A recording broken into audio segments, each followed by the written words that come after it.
Shalom, selamat pagi saudaraku.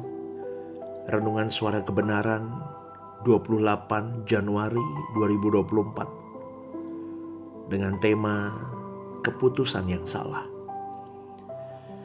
Banyak orang yang salah mengambil keputusan di dalam hidup mereka. Akibatnya pasti adalah penderitaan, saudaraku. Yang paling banyak dalam hal ini adalah salah mengambil keputusan memilih teman hidup. Banyak wanita salah memilih pria sebagai suami. Juga tidak sedikit pula yang kesalahannya berulang-ulang. Salah memilih jodoh pertama, kemudian ia mengalami penderitaan tentunya. Kemudian terjadi perceraian. Setelah terjadi perceraian menikah lagi. Malangnya salah lagi memilih jodoh. Ini seharusnya menjadi pelajaran yang mahal untuk kita. Pilihan dan keputusan yang salah menjadi kerugian di dalam hidup kita. Jadi kita harus menjauhkan diri dari keputusan, pilihan, dan keputusan-keputusan kita yang salah, saudaraku. Keputusan dan pilihan yang salah disebabkan karena seseorang tidak berjalan dengan Tuhan. Garis bawah ini, saudaraku. Roh Kudus akan menuntun seseorang kepada kebenaran. Karena Roh Kudus itu aktif. Tidak ada satu detik pun Roh Kudus meninggalkan kita. Roh Kudus selalu berbicara dan menuntun kita kepada seluruh kebenarannya. Lalu mengapa kita tidak berjalan dengan Tuhan? Kenapa kita tidak berjalan dengan Roh Kudus agar kita tidak mengambil keputusan-keputusan yang salah, saudaraku? Pertanyaannya adalah begini, bagaimana kita bisa memiliki keputusan atau pilihan-pilihan yang benar dalam hidup kita? Yang pertama, kita harus memiliki tujuan hidup yang benar dulu.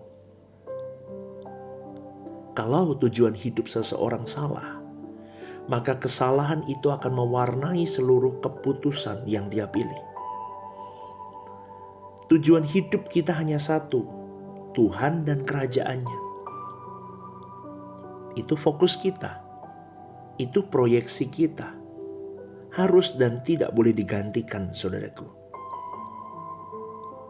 Dan tidak boleh ada tujuan hidup yang lain. Memiliki tujuan hidup yang lain bukan hanya membuat keputusan dan pilihan kita akan salah dalam perjalanan hidup kita. Tetapi yang lebih mengerikan adalah tujuan hidup yang salah akan membawa diri kita kepada api kekal, saudaraku. Sebaliknya, tujuan hidup yang benar akan mengarahkan kita menjadi anak-anak Allah yang berkenan, yang dilayakkan menjadi anggota keluarga kerajaan Allah. Pertanyaannya adalah begini, saudara, kenapa kita harus menikah kemudian hidup kita direnggut? Banyak wanita yang kehilangan kehidupan setelah menikah dengan pria yang salah. Tidak ada kebahagiaan. Hidupnya malah terancam setiap hari. Hidupnya ditawan oleh suami yang tidak takut akan Allah. Hidupnya ditawan oleh kuasa gelap.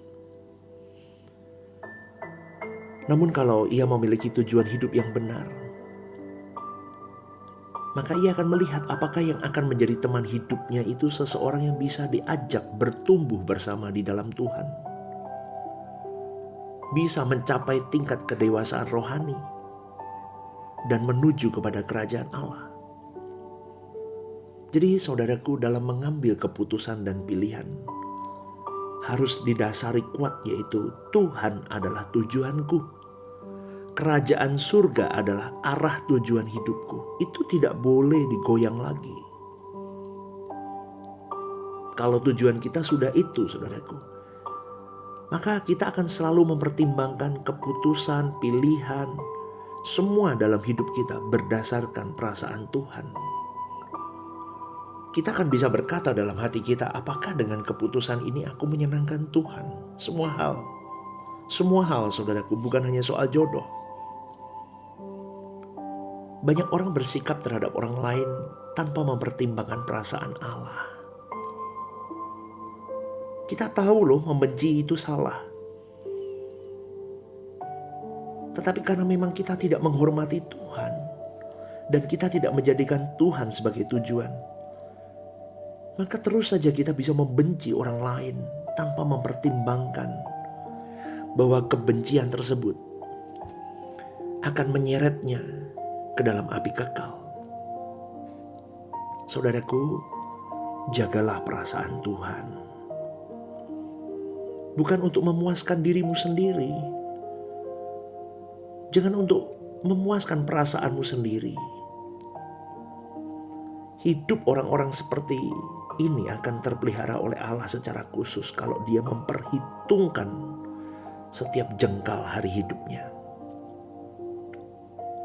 Mungkin hari ini kau tidak kaya secara finansial, kau tidak memiliki pemenuhan jasmani yang begitu spektakuler, tapi percayalah saudaraku, hidup bersama dengan Tuhan, hidup memperkarakan perasaan Tuhan, hidupmu terpelihara di hadapan Allah.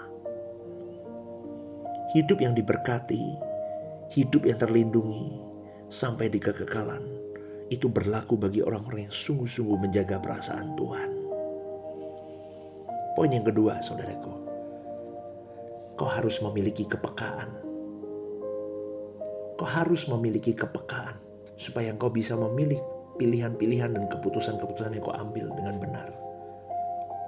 Bagaimana memiliki kepekaan itu? Hiduplah dalam doa. Di dalam perjumpaanmu dengan Tuhan, itu akan membangun kepekaan di dalam dirimu dan diriku. Karena orang yang tidak hidup dalam doa, tidak mungkin dia punya kepekaan, saudaraku. Berdoa itu tidak ada liburnya, karena doa adalah nafas hidup kita, nafas orang percaya. Jadi paksalah dirimu untuk mengalami perjumpaan dengan Tuhan yang membuat diri kita ini terlatih dengan kepekaan untuk mendengar suara Tuhan. Apa yang harus aku lakukan dalam mengambil keputusan, pilihan, itu berpengaruh dari ini semua, saudaraku.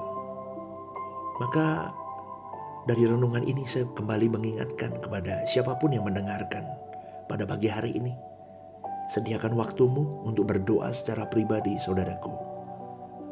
Karena disitulah engkau akan mendapatkan kepekaan mendengar suara Tuhan. Tuhan itu aktif berbicara, tetapi seringkali telinga kita terlalu tuli untuk mendengar, karena kita mendengar kebisingan akan nikmatnya dunia, kebisingan akan problematika hidup, kebisingan akan kesukaan-kesukaan hidup kita. Saudaraku, poin yang ketiga, bagaimana kita bisa mengambil keputusan dengan baik. Belajarlah kebenaran firman. Baca firman. Itu akan membuat dirimu cerdas, saudaraku. Kita harus membaca dan mendengarkan firman sampai menjadi addicted, kecanduan. Mau tidak mau aku harus baca. Aku harus terus memperkaya diriku dengan firman yang hidup itu. Dan yang keempat, saudaraku, dengarkanlah firman-firman khotbah-khotbah baik di YouTube dimanapun. Dengarkan khotbah yang memang kebenaran yang sejati. Khotbah-khotbah yang memang berisi tentang membawa spiritualmu, membawa hidupmu naik level di hadapan Tuhan. Bukan khotbah-khotbah yang hanya menyenangkan telingamu dan memarkirkan hidupmu di dunia ini. Maka hidupmu akan diubah oleh Tuhan, sehingga bisa mengerti kalau engkau terus mendengarkan kebenaran-kebenaran sejati, kau akan cerdas secara spiritual. Jadi saudaraku, kita mencari Tuhan bukan untuk mengeksploitasi Tuhan. Kita mencari Tuhan karena kita sadar bahwa aku memang benar-benar membutuhkan Tuhan. Lebih dari nafasku, lebih dari darahku. Dan aku benar-benar merindukan kehadiran Tuhan. Karena aku tahu, aku tidak bisa hidup tanpa Dia. Aku tidak bisa hidup melangkah tanpa Dia. Kalau aku melangkah tanpa Dia, pasti keputusan-keputusan yang kuambil adalah keputusan yang salah, yang melukai perasaan Bapakku. Selamat berjuang, saudaraku. Sekali lagi, berjuanglah sungguh-sungguh menggarap hidup kita ini. Tuhan memberkati. God bless you.